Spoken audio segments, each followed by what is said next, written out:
விஜய் ஆதரிக்கிறாங்களா அவங்களுக்கு ஒரே ஒரு தார்மீக அடிப்படையில் தான் கேட்கல.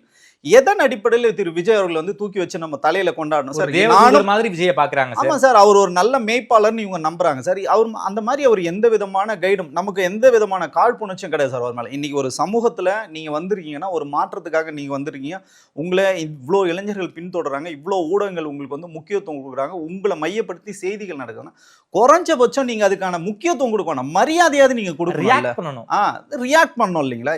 நான் எதுவுமே நான் பண்ண மாட்டேன். இப்ப பாருங்க, இது எவ்வளவு பெரிய அவலம். அந்த மக்களே துயரத்துல இருக்காங்க. அவங்களை நீங்க சென்னைக்கு வர வச்சு நீங்க வந்து அவங்க தான் சார் இப்பதான் சார் மெல்ல மெல்ல அந்த அந்த விஷயங்கள்லாம் மறந்து ஒரு செட்டில் ஆகிற நிலைமையில இருக்கும்போது திருப்பி நீங்க என்ன பண்ணீங்க, ஹைப்பை கிரியேட் பண்ணி அவங்கள வர உங்களோட சுய லாபத்துக்காக உங்களோட அரசியலுக்காக.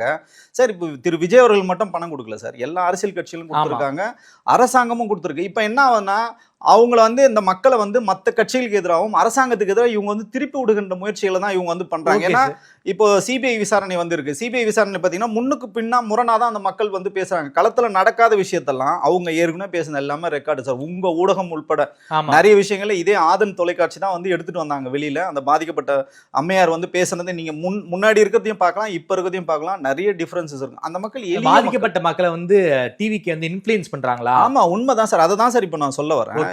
இப்ப எதுக்கு நீங்க அவங்களை கூட்டு வந்து பாத்தீங்கன்னா அறைகள் எடுத்திருக்காங்க. ஒரு குடும்பத்துக்கு ஒரு அறைகள், ஸ்டார் ஹோட்டல்ல வந்து அறைகள் எடுத்து தங்க வைக்கப்படுறாங்க. அவங்க இந்த அட்மாஸ்பியர் எல்லாம் பார்த்ததே கிடையாது சார். அவங்களுக்கு வந்து ஒரு பயம் பதட்டம் இருக்கு. அவங்களுக்கு புதுசா ஒரு இடத்துல போய் தங்க வைக்கிறாங்க. இவங்க என்ன ஸ்கிரிப்ட் கொடுக்குறாங்க அந்த ஸ்கிரிப்டை தான் அவங்க பேசி ஆகணும்.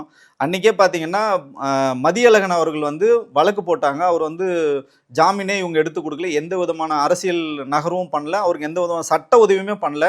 அந்த மதியழகன் மனைவி வந்து தப்பா பேச வச்சாங்க, சதி கோட்பாடு இருந்தது அது இதுன்னு பேச வச்சு போட்டு மிதிச்சாங்க, எல்லாமே பேசிட்டு கடைசியில் என்ன பார்த்தீங்கன்னா மதியழகன் வந்து பணியூருக்கு வர வச்சு புஷியானந்த் காலில் விழ வைக்கிறாங்க சார். அந்த காட்சிகள்லாம் வந்து ஊடகங்களில் வந்தது. இது எவ்வளோ பெரிய அபத்தம், எவ்வளோ பெரிய.